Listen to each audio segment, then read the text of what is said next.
It is the dawn of the 1920s. She is about to take flight. A social rebel in a short skirt and rolled stockings. A defiant champion of a new womanhood. She will be called a flapper. This is the flapper's story.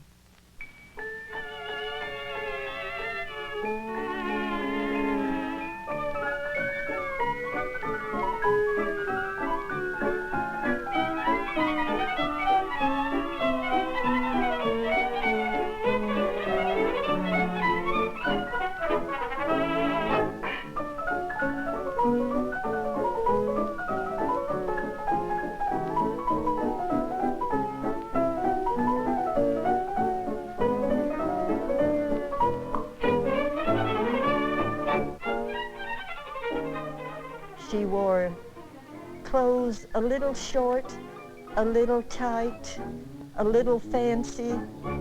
She drank, she ran around, she slept around. She had a good time.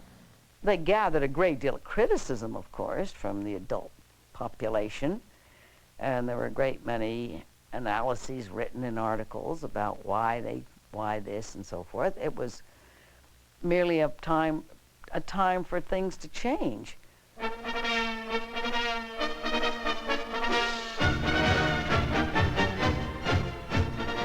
The time was the autumn of 1918. World War I, the war to end all wars, had ended. I remember all of the noise and the commotion. The day that word came, all heck broke loose. I think there was sort of a slightly hysterical feeling. It wasn't so acute that we were aware of it as young people, well, as children then, really. But we knew it was over, and we got the sensation of it. Oh, it was wonderful, just wonderful. The boys would be back again. That was the main thing. What the international situation, we never even thought about that. After World War I, there was a great change in the country. The young men had been overseas, they had associated with other countries, and they met other people. There was a song, How You Gonna Keep Them Down on the Farm, after they've seen Paris. And the young women had been given more responsibility. They had to do more things for themselves than they'd ever done before. They never went back to being completely dependent on men as they had been. When American men came home, they found a new woman who was determined to hang on to the freedom she had gained during the war. This fight for equality was nothing new. The suffragettes had campaigned for women's rights for over 80 years. Though they attracted the public spotlight, many people considered the suffragettes to be unladylike. I was in high school, and I must have been about 14 years old, when a woman came to talk to us about the right to vote for women. I thought she was crazy. I felt sorry for her husband to have that kind of a masculine woman to be living with. And we felt that we certainly didn't care for votes for women at all.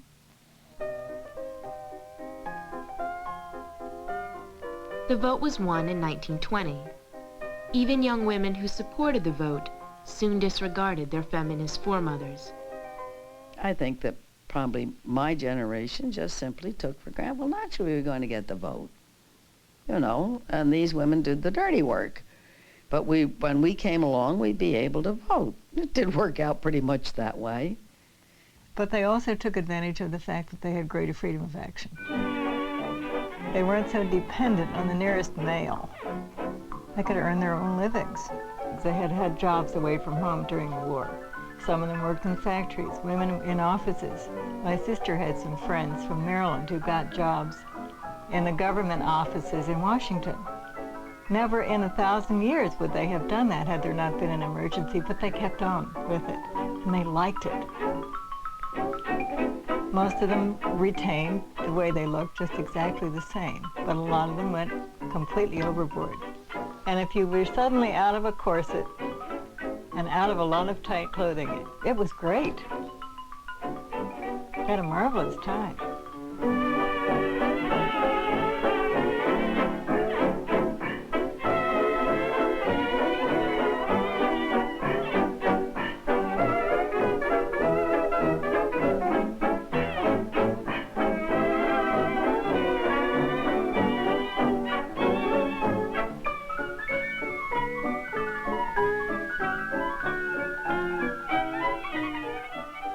spirited, worldly wise, self-sufficient. By 1922, the flapper was ready to come on strong.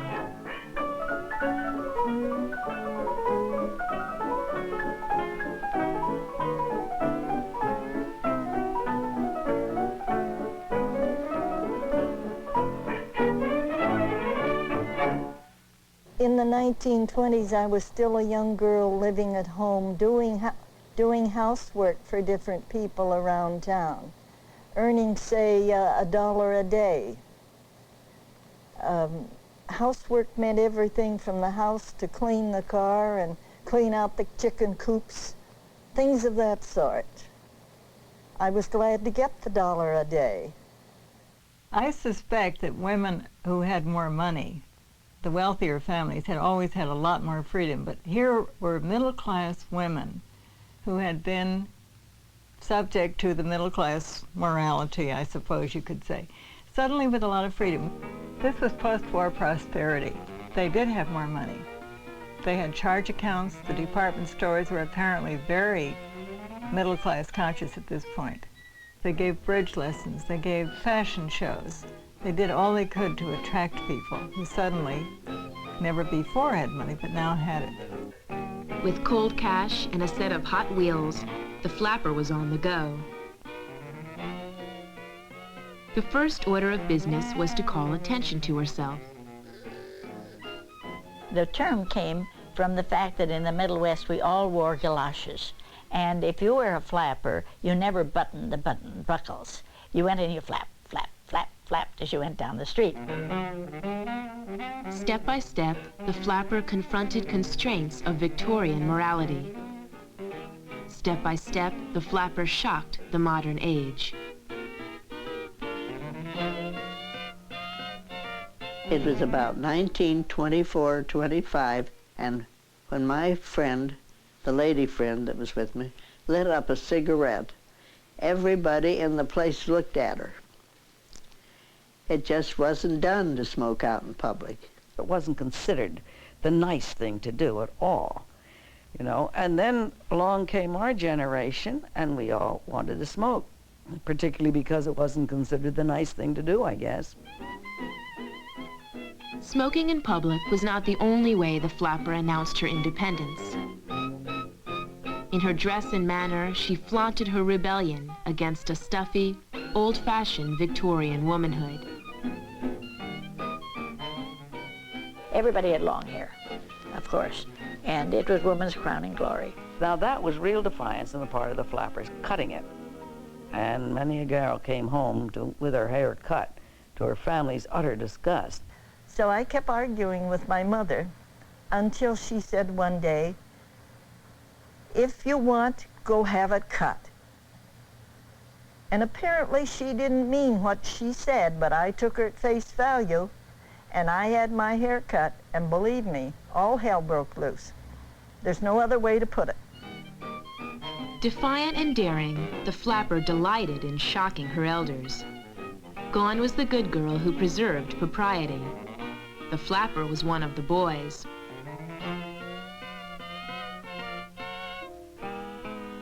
And the flapper was bad. Boldly, bravely bad.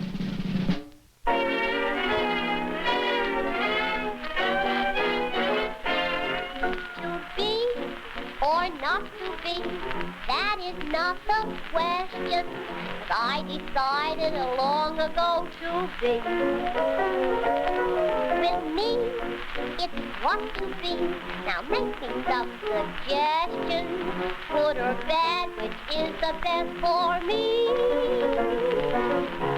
When you're after fun and laughter that aggravates you, some reformers say a warmer climate awaits you. If it's naughty to rouge your lips, shake your shoulders and shake your hips. Let a lady confess I wanna be bad. If it's naughty to dance the men, sleep each morning till after 10, then the answer is yes, I wanna be bad. This thing of being a good little goody is all very well. What can you do laughter when you're learning what lips are for. And it's naughty to ask for more. Let a lady confess I wanna be best.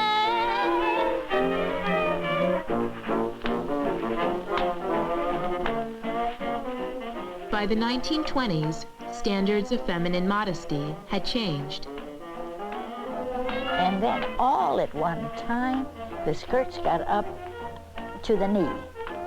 And once a year at college, we gave a gymnasium exhibit, and the whole town came up to it because it was like the Folies Bergère. They saw legs, which in the long skirts you didn't see, but now with the flappers they could see legs all the time. It was a flask stuck in the top of your rolled stocking, and hats that looked like flower pots and came down over your head. Your clothes were so slight that you couldn't possibly wear a girdle. Some women wore canvas bras to flatten out their chests.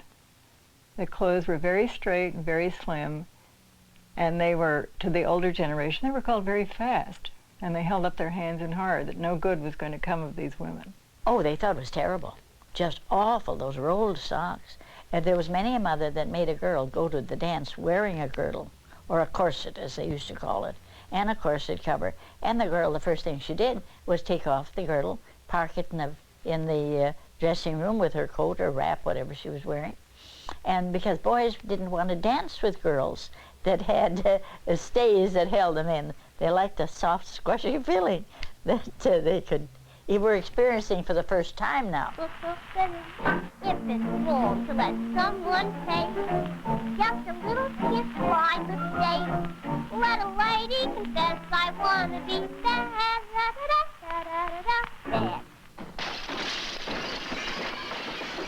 By the mid-20s, breaking taboos was a national pastime. Oh, yes, I remember Prohibition very well. I can remember all the discussion that led to it, and then the horror when it happened. Up until the time of Prohibition, it was not considered good manners to get drunk at a party, get drunk any place. But after Prohibition, that was a kind of dare, and everybody got drunk, and it was how drunk you got that was whether you had a good time. Good time whoopee was easy to find.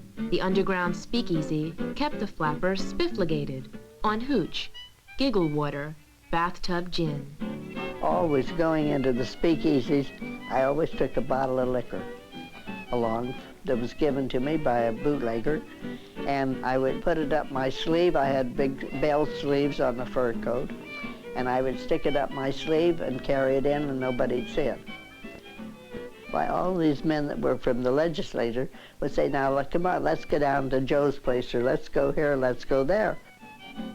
We'd go upstairs someplace and knock on a door, and then pretty soon there was a little slot that opened in the door, and then they let us all in.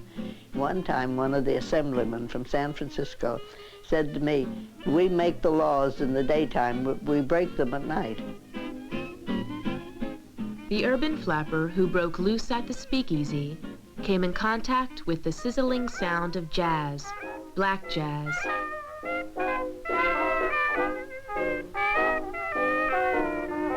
In the urban nightclub, black performers played for white audiences, but the flapper gave racial matters little serious thought. She came only to see what was hot, what was new, what was it. The black style seemed dazzling, exotic. The flapper returned to her lily-white world, but she had not forgotten what she had seen. The jazz age had arrived, and the flapper had one thing only on her mind. I loved to dance, so I went every time. I never turned down a dance invitation. That was what I cared to do more than anything else.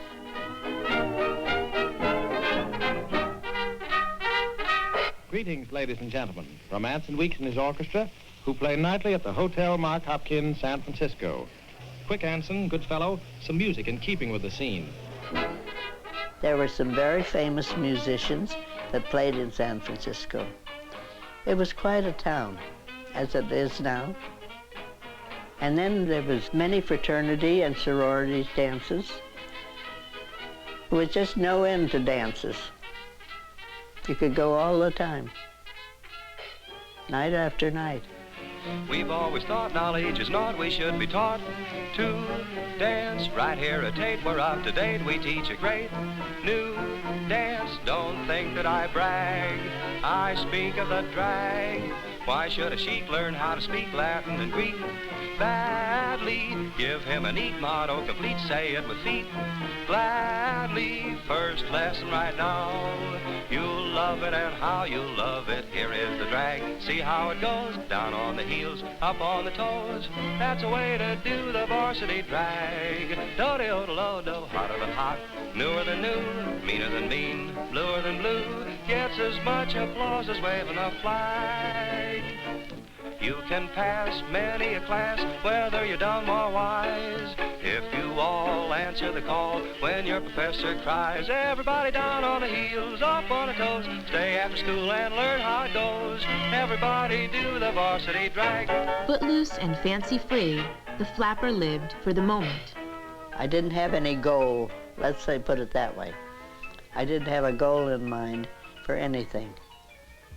When I was a little girl, I wanted to be a missionary and go to India or China or some faraway place, and I outgrew that very quickly.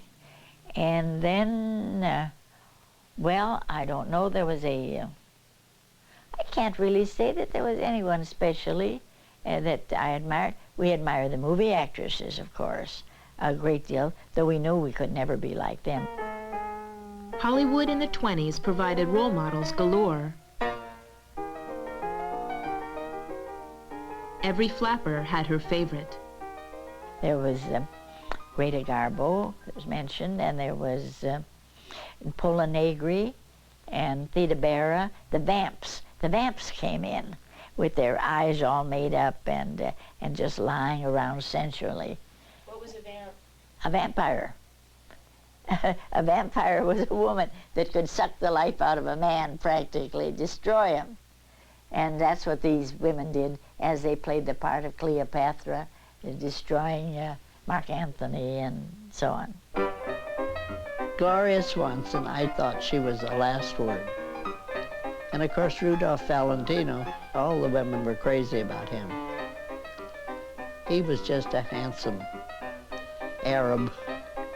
Clara Bow was really something because she represented sex wild as far as I was concerned. Oh, she was somebody. They called her the it girl, and she could project that sex appeal right out there in front of God and everybody. Joan Crawford made a film called Dancing Daughters, in which there was a lot more smooching and touching than there were in all the previous films. A kiss at one time was considered, well, that was just about the living end, when you had a final kiss in a movie. And to have people who touched each other all the time was really revolutionary. We had gone to the movie, and it was my birthday. And he took my hand, and without realizing, he had slipped a diamond ring on my finger. I was trying to think what movie we saw, but I don't remember the movie. But it was a fun movie, a happy movie. So that's when I got my engagement ring.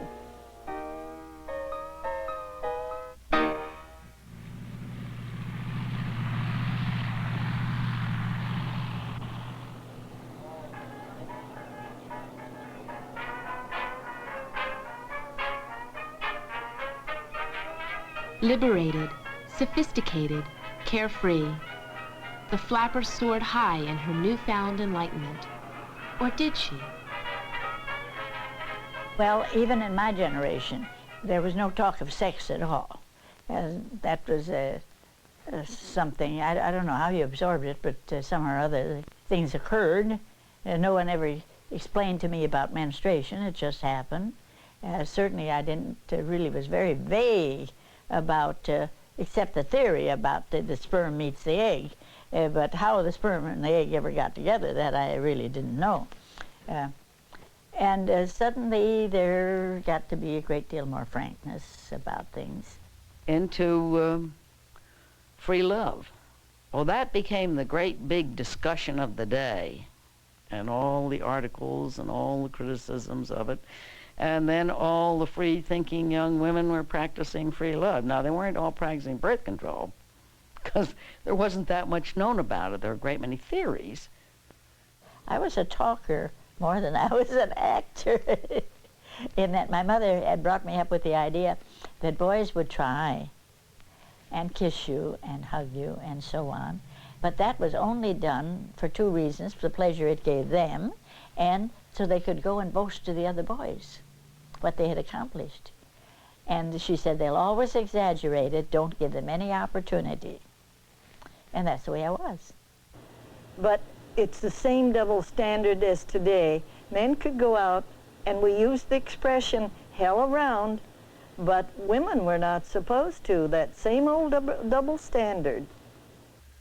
Well, the bad girls were notorious and frequently popular, and at least had lots of men and dates. It was perfectly possible to be good and have a whale of a good time, but the so-called bad girls were the ones who were noticeable.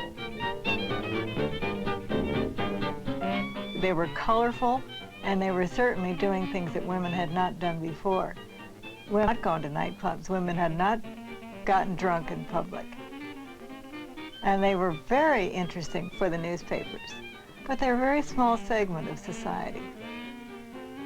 Most of the women, the mothers, were women who stayed at home. The working women just went along their merry way. They were just a bunch of hard-working women.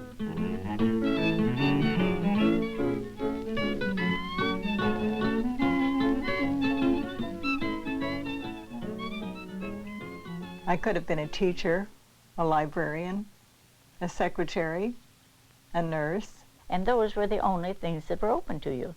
You did that until you got married. And then when you were married, there was no furthering of the, and they weren't counted as careers, they were counted as jobs, something you did, until you got to earn enough money, until you got married. I dreamed of getting married. I always dreamed of getting married. I still feel that marriage is very, very important. I did then, and I still feel that way. Well, you know, that was the last thing in my mind, getting married. I guess, and my mother said to me one time, Marie, when are you going to get married? I said, I don't know. I'm in no hurry. And I wasn't. I loved my freedom.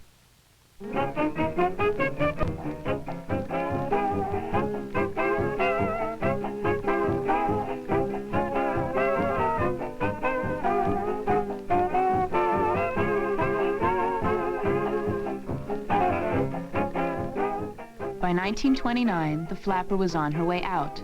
Her story was drawing to a close.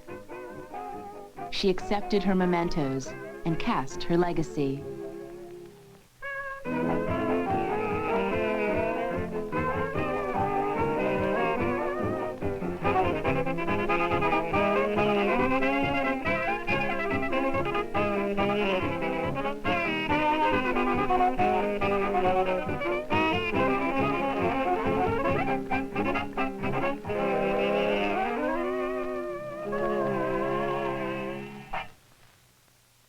What became of the flapper depended on circumstance. Our first year reunion of my class from Smith, and it was, I understood it was true for most of the other schools too. About 7 out of 10 went into social work because we were the depression kids. We came out into a big depression. Boy, and a job was a job.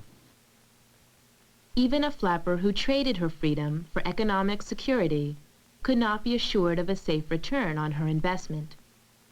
And when I got married, everybody that knew us said, I can't imagine Marie getting married to Norman Hunt because he doesn't like to dance. And I can't imagine how they're going to get along. When we first got married, I didn't have to work. But the Depression came along. Then I had to go to work. We worked day and night, both of us, my husband and I. Sometimes it was an unexpected complication that made later life difficult. Ooh, how I became a nurse goes way back to, this is a sad story, but it's the whole story. My husband walked out on the children and I had 4 children because he had gotten a woman in Texas pregnant. And I had been a housewife for 20 years raising children. And I hadn't worked since I'd been at the drugstore. Sometimes after a marriage broke up, the flapper realized there were other pursuits for which she was better suited. Now, I was lucky because I had a profession to go back to. I was not a good homemaker, I think. I did it, but I think for myself that I prefer the office world. And sometimes it was merely historic events that prevented the flapper from becoming all she might have become. Then after my second child was born, I went back and began work on a PhD. I was admitted to Stanford. The war came along, however, and there was no transportation, and I was involved in volunteer war work. So I never went out, and I'm very sorry I didn't. The suffragette had hoped that her successors would continue the fight for political freedom. Instead, the flapper chose to change society through stylish rebellion and personal gain. It would be another day before the personal and the political would be united. For the moment, freedom was a fashion, a fad, a contest, a party. And when the party was over, it was time to go home.